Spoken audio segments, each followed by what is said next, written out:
Со лисици на рацете излезе од судот. Придружувана од полициски службеници, директорката на јавното претпријатие Комуналец Гостивара Тана Сани им порача на своите блиски дека е добро.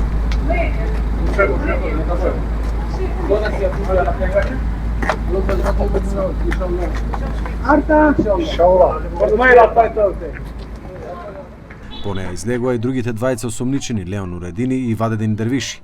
И нивните семејства се обидуваа да им се обратат додека тие влегуваа во полициското возило.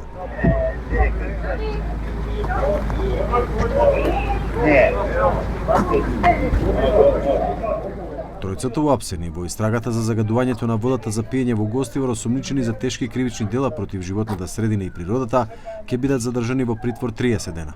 Одлуката ја донесе судија на претходна постапка по предлог на основното јавно винителство.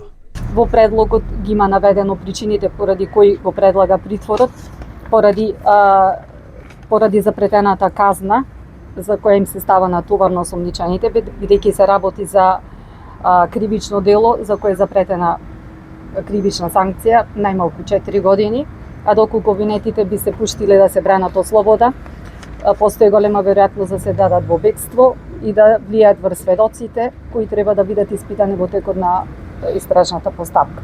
Судијата на претходна постапка Чирко Михајловски го прифати предлогот на јавното обвинителство, определи притвор на осомничените во трајање од по 30 дена. Откако беа преземени, полициските возила се упатија кон Скопје, каде што осомничените ќе издржуваат мерката притвор. Истрагата за случајот продолжува, а обвинителството се очекува да преземе дополнителни дејствија за целосно расветлување на случајот.